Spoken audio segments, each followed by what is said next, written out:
Good morning. This is Steve Peck, the GOP chair of the Douglas County Republican Party, and I'm excited because we've got a special guest here. We have a first-time legislator talking to us about what her experience is in.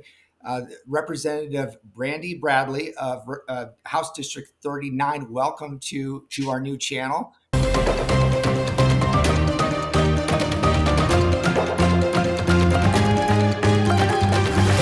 Thank you for joining us this morning. Well, thank you so much for having me.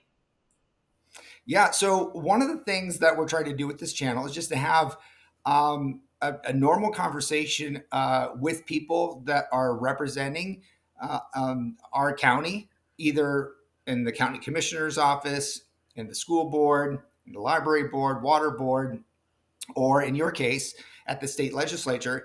And your appearance here with us on this channel is relevant because you just finished your first legislative session. So I'm curious. I know you've been running around the county talking to people about what has happened. What can you share? What are you sharing with these other groups? I think the hot topic right now is the property tax bill that was pushed into legislation at the very last minute. The Appropriations Committee literally got it hot off the press. And I think people are really concerned with their property taxes going up 40 and 50%, along with their TABOR refunds possibly being taken away from them for good. Yeah. So that seems Are you finding? Yeah, I mean, I when I found out that my property taxes were going to go up that high, I was kind of shocked too. We touched on this on a previous episode, but what's your advice to people who are worried about their property taxes? What are you relaying to them? Well, I think that you can get it reassessed, and our county commissioner or assessors doing a great job doing that. But what we really need to do is that when this proposition comes out in the ballot in November, we need to educate people why they should vote no, why they should tell their neighbors to vote no. If you think about what is happening with House Bill 303, they are basically going to give you a little bit of property tax relief at the expense of a very large TABOR refund forever. And so we really need to educate the public that we don't want this bill or this ballot initiative to go through. So that's what we're trying to do right now. So vote no on HH, Proposition HH. Well, is it going to be HH? They already have that bill title taken. So I'm assuming it's going to be II, but the confusion leads to this from the state legislation, right?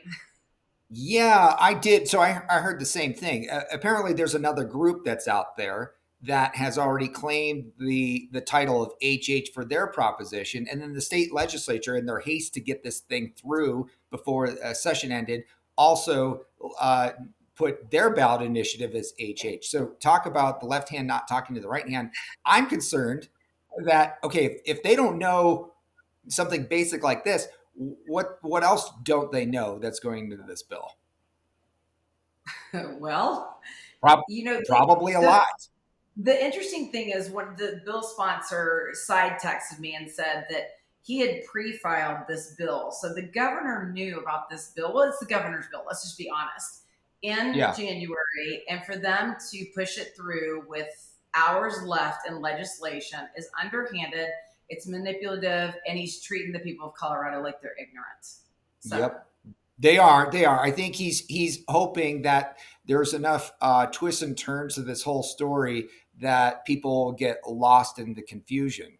And it is complicated, and you have to follow all the contours of this to really know what's going on. But basically, there was an opportunity for this legislature, which is overwhelmingly controlled by the Democrats, and obviously our governor's a Democrat. They could have addressed this long ago. They could still call for a special legislative session. Do you expect that to happen?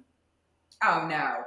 With his march to the presidency is what we're hearing. There's no way he'll call a special session.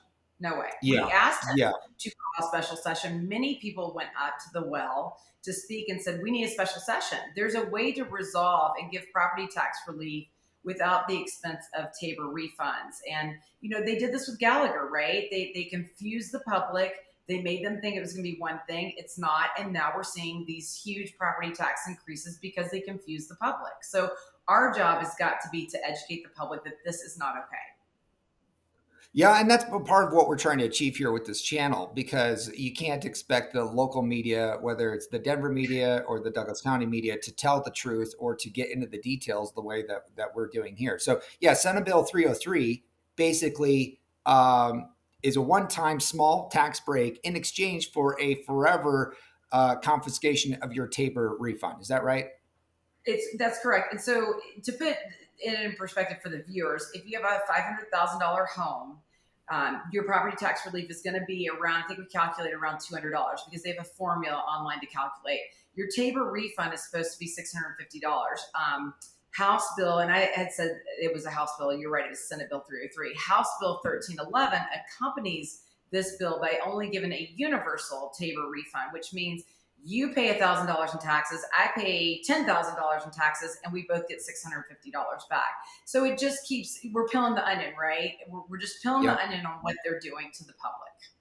Yeah, yeah. Well, thank you for the recap on that. That's helpful because it's a confusing topic, and it's confusing by design. They want it to be confusing, and it's a sleight of hand that they're pulling off on Colorado voters. But we've got sophisticated consumers of information, and I trust that the people will get the word out about this. Let's talk about some of the other work. I mean, I guess from a global standpoint, before we talk about specific bills, you, prior to coming into the house, uh, professionally, you're a physical therapist, you're a mom, you've got four boys. I mean, what was your mindset coming into this? Were you mentally prepared for the whole experience? I don't know that you could ever mentally prepare for this type of experience. You know, you know what you're going to get with the Democrats. Sometimes you don't know what you're going to get with your own caucus. So that was a little bit hard for me. Um, my husband said it best. Are you going to sit by and complain, or are you going to do something about it? And I'm a doer, and I've done hard things in my life. This was definitely something hard, politically speaking, the games that you have to play. I'm just not that type of person. I'm kind of an upfront, you get what you get type of person. You have to learn to play the game, unfortunately. So Yeah. that was probably the biggest problem for me. Let your yes be yes and your no be no. There's no reason to do anything other than that. So talk about. I mean, you don't have to name names or anything like that, but I think there is some assumptions that the general public probably has about what legislatures do and don't do, and you know, one of the things I hear is about frustrations about both political parties, right? And what my response is, and it's something I've said again and again. I'll continue to say it again and again. If you don't like one of the two political parties, then it's incumbent on you to get involved. And so I applaud you for doing that. And that could be volunteering as an election judge, that can be becoming a precinct person, that can be becoming a district captain or running for some political office. It doesn't have to be. I mean, you went all in, you went for it. And so that's great. But it doesn't have to be that. So people have an opportunity to change the party from the inside out. I compare it to a vehicle, which is like, the Republican Party's got issues, so do the Democrats. But the Republican Party is only as good as the people in it. So if you don't love the Republican Party, join it, improve it, and help us all get better. Because, I mean, amen, you right? know, It's frustrating to hear people sit back and complain and not do anything. At the very basis, be or a PCP, be a delegate, be on the water board. I had two friends apply for the water board this year, and I had neighbors that in their 70s be election judges. There's so much to do. And, when you see the statistics that 15,000 votes was what we lost essentially by, that's so many churches that don't get involved. 20% of evangelical Christians don't vote. That's what's frustrating to me. I talked to a yeah. friend, Jesus walked miles and miles and miles to disciple and bring people closer to him. And we can't go to a school board meeting and speak. That's the part that's really frustrating for me. Yeah. Yeah. Don't get me distracted with the school board talk. I'll go off on a tangent. That was a Uh, long. Yeah. Okay. So you're a new. You win last fall. You're a freshman legislator here at the state capitol. I mean, what the heck is the environment like down at the capitol? I mean, I know we're overwhelming. What are the numbers? How many Democrats? How many Republicans? 46 Democrats, 19 Republicans. So two-thirds, one-third. And they have a super majority. So if they we questioned a lot of in Colorado, according to the Constitution, we have a single subject bill title. And one of the worst bills they brought forward was the gender affirming care and then the deceptive trade practices of pregnancy life centers. And we challenged that bill title. We said that that's not a single subject. There are too many things in this. We challenged the land use bill. We challenged a bunch, and the chair has the discretion. And when you have a super majority, they don't care. They don't care if it's Right. constitutional or not. They just don't care. Is it difficult to have conversations or build relationships with members of the other party or internally? I mean, or does it come naturally because everybody's kind of there for the good of the whole? I think that it's not as hard as one would think to build some relationships with Democrats. There's certain things you just can't talk about. I said what my children said to me: you have to have a Nemo brain, meaning you have to have a short term memory. And so you have to be able to forgive and move forward. When they were going through the gender transition bills and the abortion bills, those are hard. The gun bills, those are hard when you just want to shake them and say, what are you doing? There's so many great bills that we could pass for the state of Colorado to make schools safer, to get teachers paid more. When you're running a bill for electric vehicles, a tax credit at the tune of $40 million to our state, you shake your head. Teachers could be making more money. And I don't know why the teachers union, of course I know why, this is a rhetorical question, but why aren't they fighting harder Right, for the right. teachers? Why aren't they fighting? Why aren't they saying, you're spending so much money in the state of Colorado, why aren't you paying teachers more? But they want to do this budget stabilization factor, which then in turn takes away TABOR refunds. So you're going to pay teachers more, but you're robbing the people of their money that they should be receiving as their taxpayer bill of rights. It's just mind boggling. It's very frustrating, is what it is. Because you Yeah. have Democrats that have never run a business. You have Democrats that don't have children. You have Democrats that have never owned property, that are going after landlords. And you just, it's asinine, really. There's so much good we could do, and they just don't care. That's such a great point. I mean, if you've ran a business, man, your whole perspective on the world is different. You're not just signing the back of the paycheck, right? But you're signing the front as well. And you think about, okay, a person that's had children versus somebody that hasn't. We were talking about two universes. That one, don't tell me your fur baby is a child. It's not. It's not. It's not the same thing, right? As a father of three and a mother of four, I can take the dog and drop them off at the canine resort over here, and everything's going to be fine. You can't do that with your child. Well, and I think, And Steve, government is their god, right? Government is their god. Their power comes from being in that building. I saw a couple of tweets by Democrats after the session, and they were just, "What do we do now?" I mean, we've lost our energy and our commitment. I'm like, oh my god, I'm so happy to be done to spend time with, in yeah, scripture and with my children. But their power comes from the government. We saw that with COVID, right? We'll do anything the government asks. You want us to wear 5 masks? We'll wear 5 masks. You want us to lock down and not see our family? We'll do that. And that is, I will tell you, you got a glimpse of it during COVID. That's what the Capitol is like to me. wow, that's wild. Yeah, I mean, I think one of the saving graces that we have here in Colorado, we've got a couple things going for us. One, we've got term limits on politicians. Yes.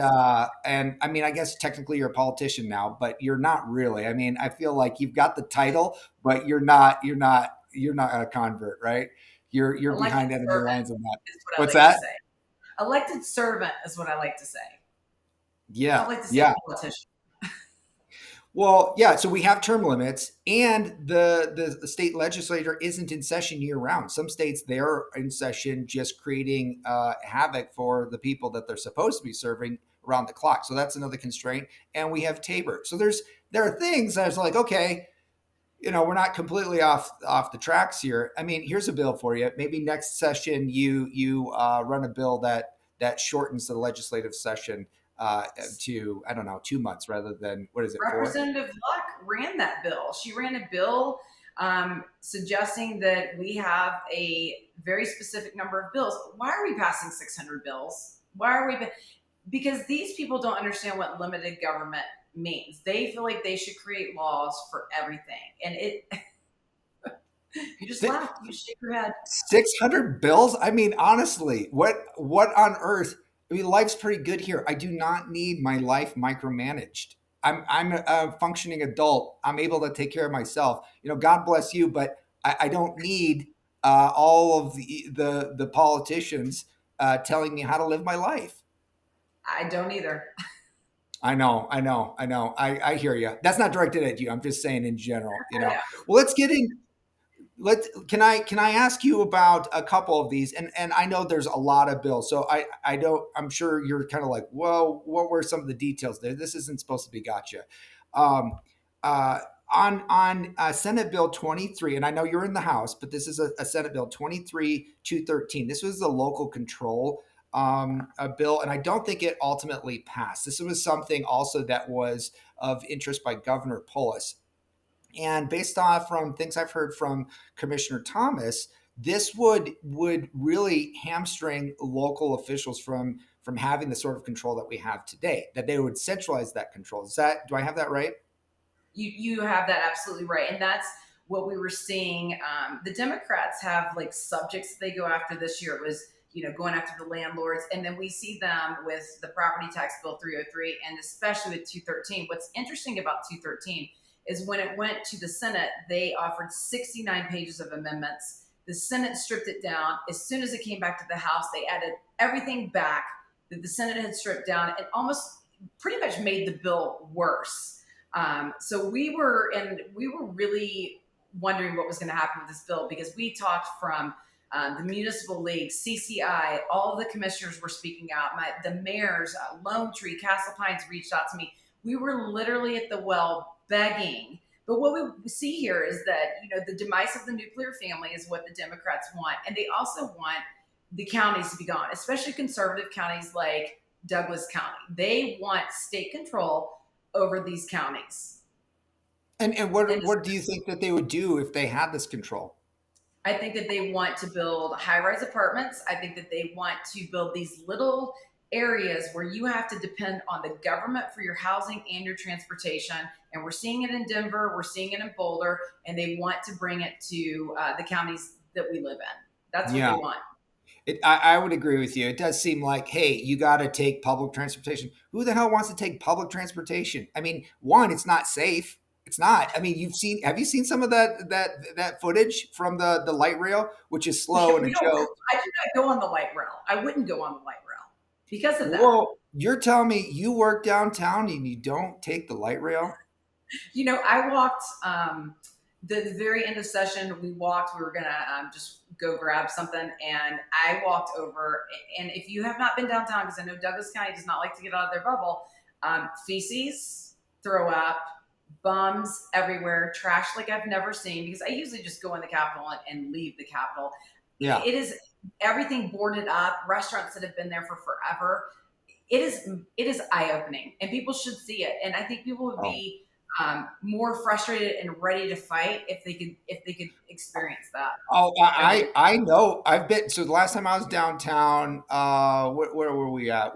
I went to a Nuggets game, which go Nuggets. We got the finals coming up. Go Nuggets.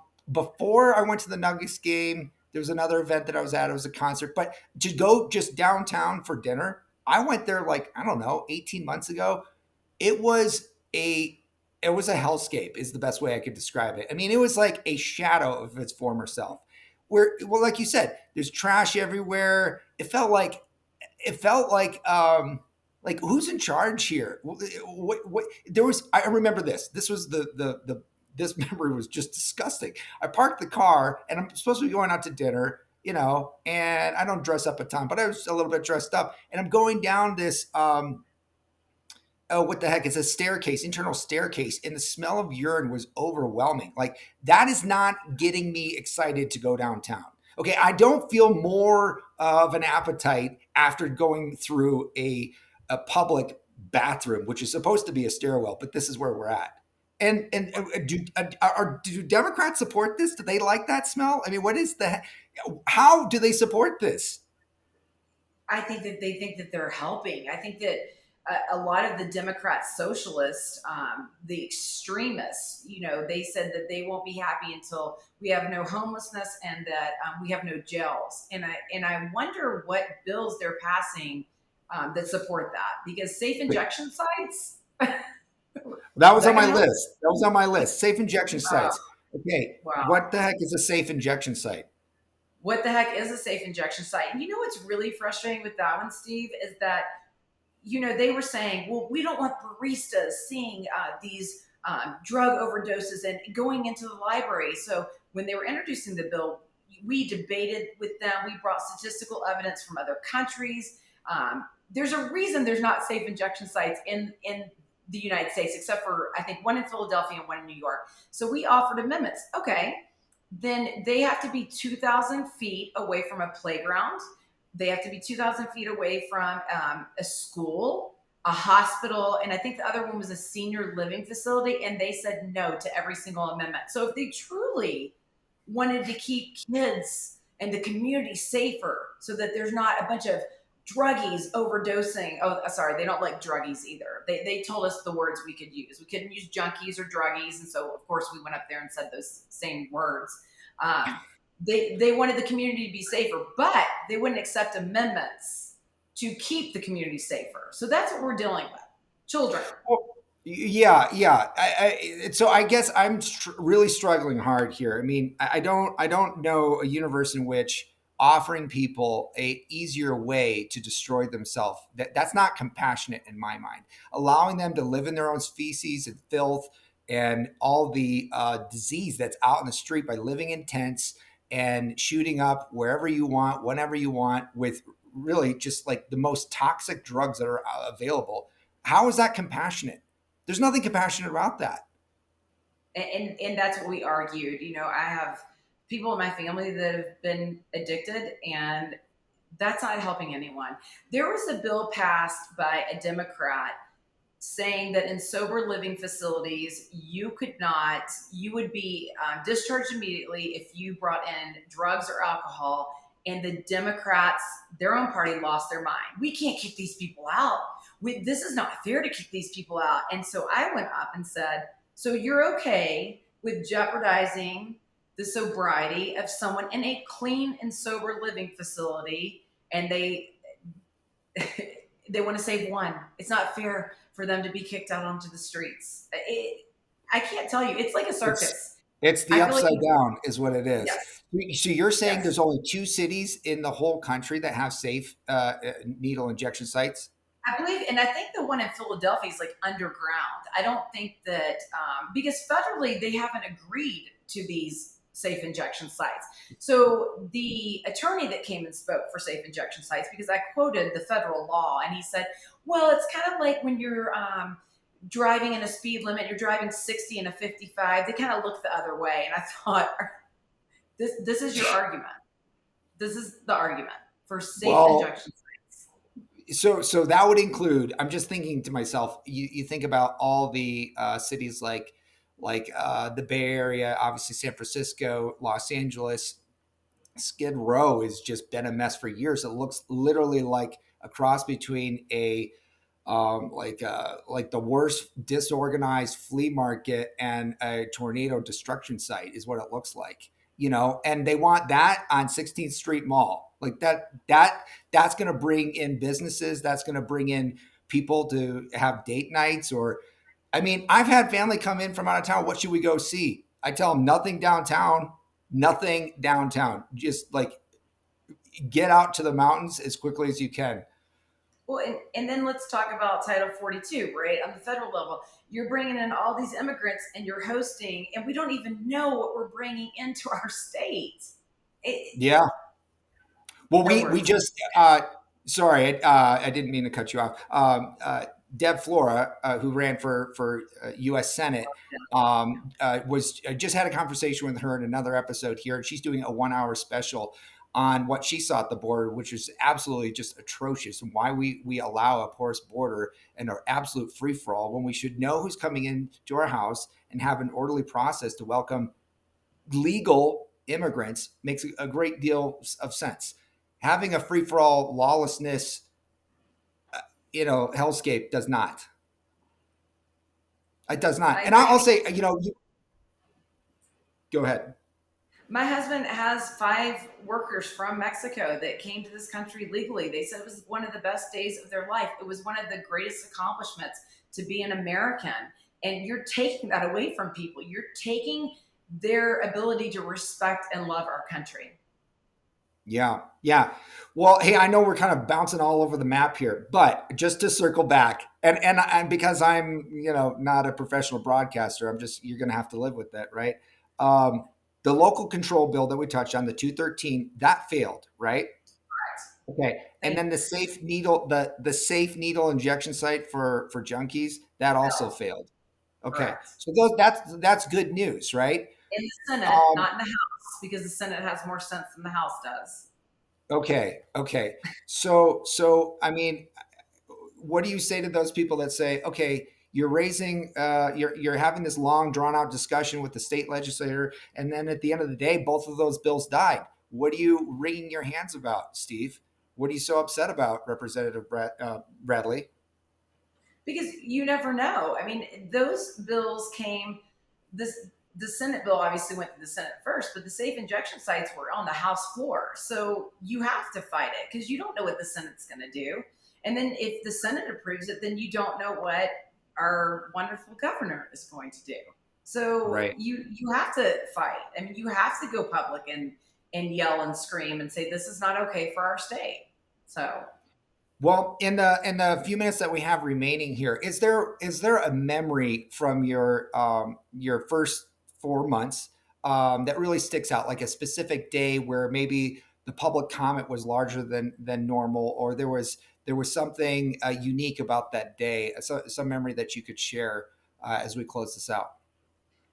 I think probably, and I don't want to close it on the worst memory, but one of the worst memories was when they were passing the bill. I believe it was 190, and they were saying that pregnancy life centers are deceptive trade practice when we know that the abortion centers are despicable. And then, along with that bill, not allowing doctors to prescribe progesterone if a woman has taken the first chemical abortion pill to save her baby. And that to me was just, there was so much darkness. And I remember having to leave the floor and just go sit. I get emotional about it and just pray and just ask the Lord, like, what is happening to our state? What is happening? We have some of the most radical abortion bills, and they keep going further and further. And I remember sitting in the Senate gallery, and Kevin Van Winkle came over and spoke to me, and Stephanie Locke came in, and we just read Psalm 37. And it's such a dark place. There are good that does happen there. I don't want to say that there's not. We did some really amazing things for parental rights, for incarcerated parents, and for the mental health in our community. I got $2 million in the lawn bill for the co-responder team for our police departments to be able to respond to mental health crisis.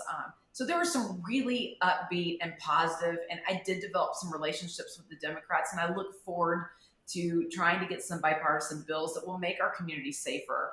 But there were some really dark nights, especially when you're there till 2 o'clock in the morning and you're questioning, do I have the backing from my community to be away from my family and to be away from my husband and to do all of these things? And at the end of the day, when I look at my 4 boys, yes, I do, because the only thing that's going to make this place any better is if we stand up and fight, because we don't need to lose any more seats, and we need our community to back us and get in this fight with us. So, Well, and you're sorry, a couple of people go ahead. came by and just spent the day with me. Amity came by for 8 hours and just prayed in my office, and we're there to support. And I'll tell you, that means the world to us when we're fighting these battles, and people show up just to give hugs. And Priscilla Ron came by a couple times, and just for people to send a text.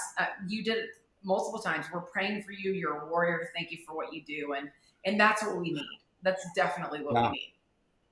Well, you're a role model, and I appreciate your active participation in our self government. I mean, self government means starting with governing ourselves. So that means doing the daily tasks that are required to get, to pay your bills, to have a family, to start a business, to be an active participant somewhere somehow in your community. And I feel like, I mean, wow, you've got four boys and you're in the middle of life, and then you just jump into this crazy thing because it's needed. We need good people. Trump says good people don't go into government, but you are the exception. So I salute you and I appreciate you. And I appreciate your time this morning. We'll have to have the conversations because we just touched on high level stuff, but there'll be future discussions ahead. Thank you. Oh, I love you guys. Thank you for having me on. And thanks for doing this for our community so that people understand what's going on. So I thank you guys as well.